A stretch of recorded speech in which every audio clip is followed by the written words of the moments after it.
Hello, everyone.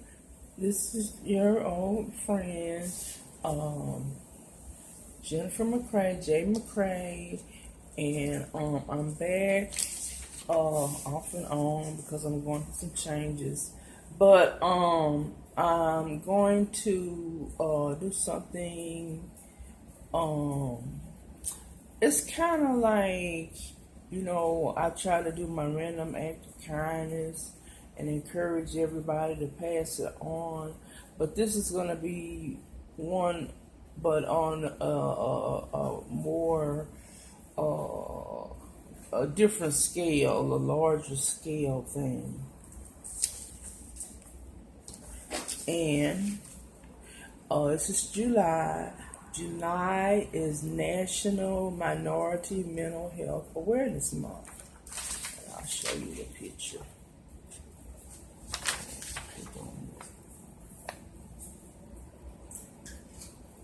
See where it says National Minority Mental Health Awareness Month?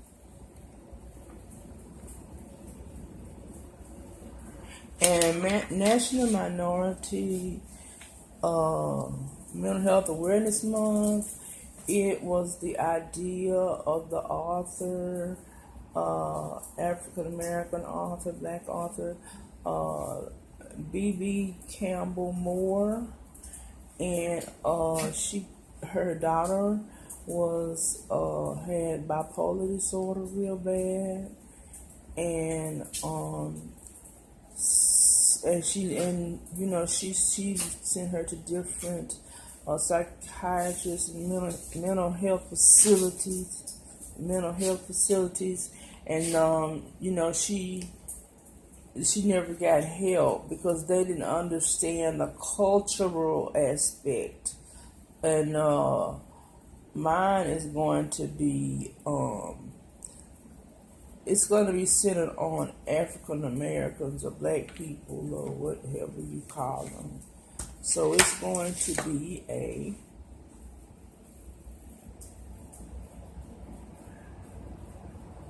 free workshop. That's the random act of kindness. I'm giving my time freely for this workshop. I'm not charging the public.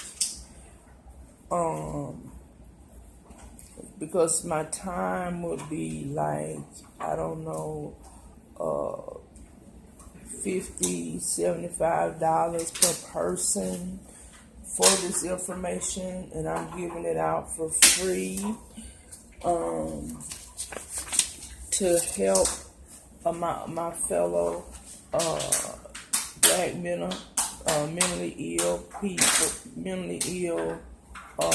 people and their families on how to cope with them and everything.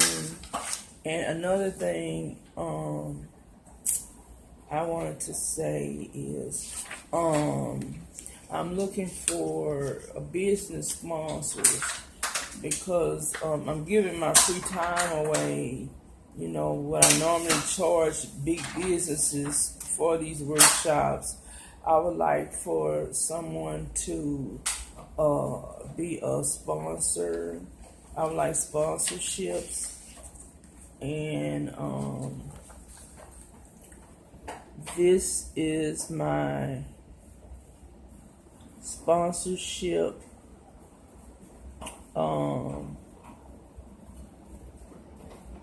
this is my sponsorship page where people can fill it out and sponsor. The sponsoring is for the resources, the time, and the knowledge is for me. Okay. So I decided to give this workshop because I'm a victim of housing discrimination, and a lot of mentally ill people are on the street, and a lot of times they don't know when they do get a house. It conflicts with HUD rules because they've been living out on the street so long, and they don't, they might not know how to clean the place properly, take care of the place properly, and you get in trouble with these managers. And so some of them just like recently, elderly man, he was on the street for 7 years, and these conflicts with these managers about these clean houses and all these things, not following rules and this and that, not following lease violations. So this man, he just chose to just go back on the street. And it would be nice if some of these property managers would come to this workshop. It would help them to understand mentally ill people better, because mentally ill is not like physical illness. You cannot see it. You see an old man bunched over on a walker, or a woman in a wheelchair or a scooter, and they're happy to give them help and assistance. But when you have mental illness, this is specifically, I'm talking about black people, okay? Black people are very ignorant of mental illness, and a lot of it is due to their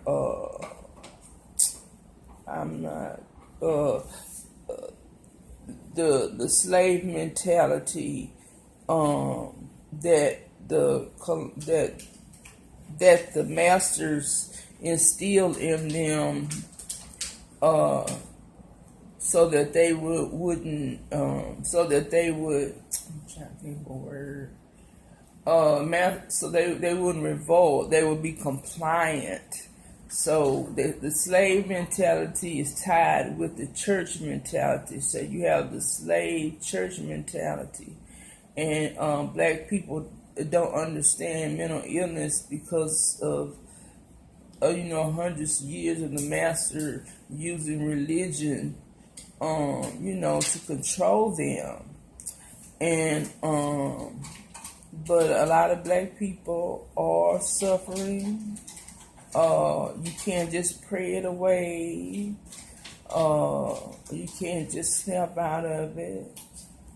You just can't just say, well, at least you can walk. Would you tell a person with diabetes, oh no, just not take your insulin. Just go on and keep going. Don't take your medication. We hear that all the time. Don't take your I ain't gonna take your medication. And black people have the stigma too of mental illness. They like for instance, I saw another tenant, and they the person was extremely depressed. I noticed, because I was in the mental health field, in the counseling field. I noticed that this person was very depressed. Because this person would go off to themselves and just be away from everybody, when he usually joins in and makes jokes and stuff. And I said, D, you are depressed. You are very depressed. You look very depressed to me. And I said, you are depressed, aren't you? He admitted that he was depressed. And I said, well, you need to get some help for that. Because it only gets worse, in time. So he was isolating, and I told him, I said, you need to go to the doctor, and they need to get, you need to get some type of antidepressant or something, or whatever you need to help you get out of this depression, because you've been like that for I don't know, he's been like that for a week. And I just got out of a 2-month depression, so I know And he told me, he said, I can do it on my own. I can do it on my own. He is also a deacon in his church. He could go to his church, and talk to them about it. But he just said, I was the only one who noticed because that's my area of expertise. He just kept saying he can do it on his own. And, he's still kind of isolated. He's coming out more. He's isolating. Okay. And let me show you this also. This is my workshop. Okay. And it says, you can read it. The stigma and shame of being mentally ill in the Black community.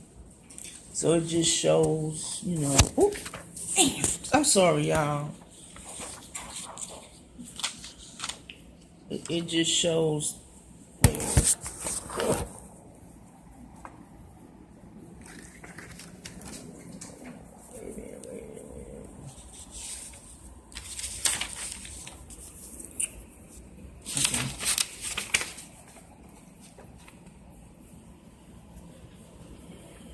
I don't know why this is. Wait a minute, y'all.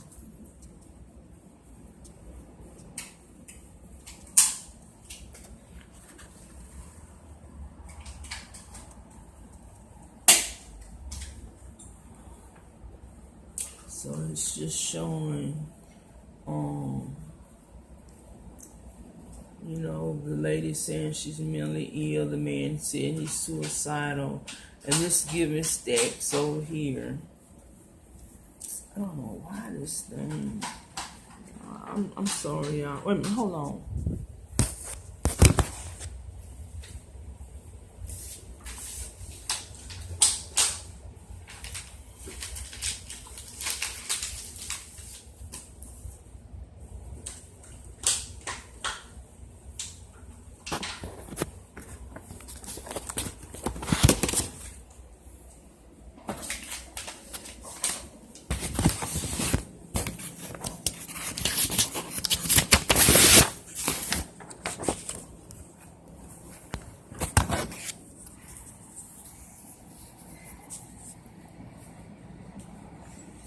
I'm trying to get this. I don't know why it's big like this.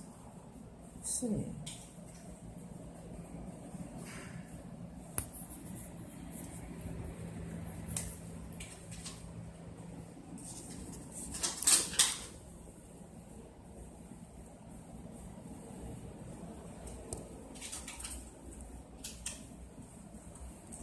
But anyway,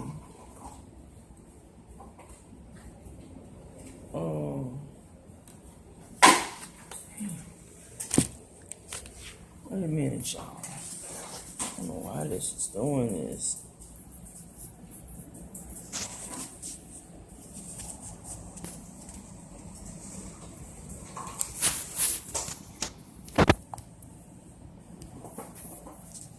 I don't know why it's so big.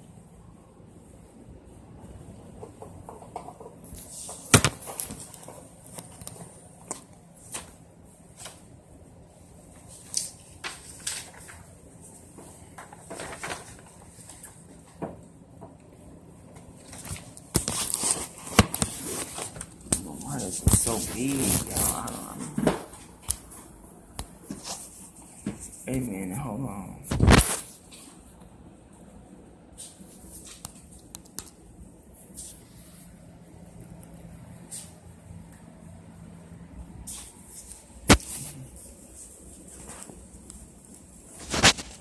Wait a minute, y'all. I'm not exactly sure what this is doing.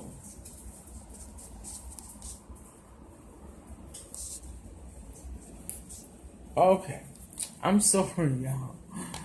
I touched the wrong thing. But anyway, this is the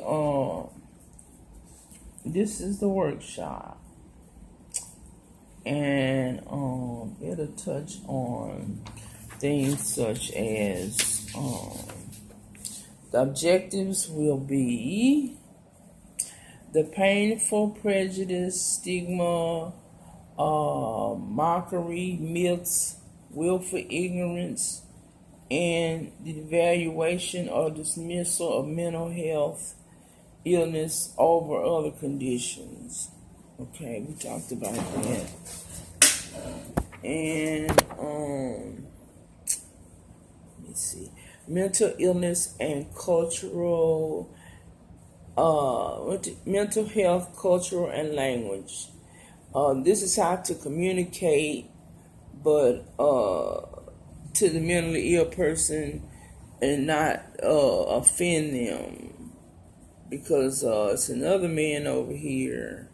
He says his daughter is a psychiatrist and she deal with cuckoos, and 3 of us at that table were mentally ill. Okay, so that was just ignorance on his part, and it's not funny to call people things like that.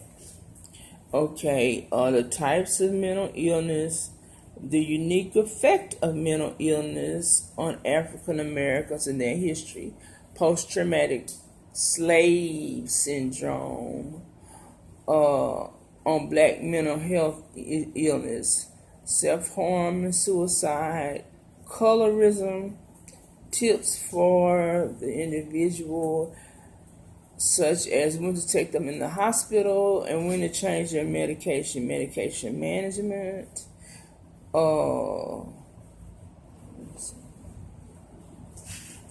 and information about, hold on.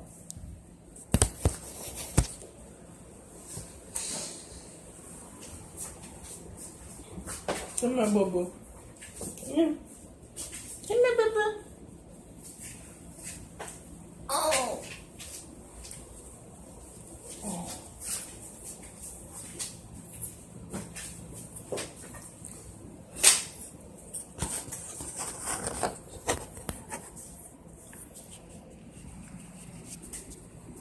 Okay, let me get this. Okay. And information. Come on, boo boo. Boo boo gonna take up the whole camera. And information about how to obtain a service dog or an emotional support dog. Say, can y'all help my mommy with this? She needs sponsors. She needs sponsors so she can help the public. My name is Pilar. I'm trained to be a service dog. That's my mommy too. Okay, that's Pilar. But and I was shocked. In my case, which affect people with mental illness, that the news media would not touch it. They said it was an isolated case. When you're being discriminated against in housing, you can end up homeless. They're saying it's an isolated case, and they take stories that a lot. I think that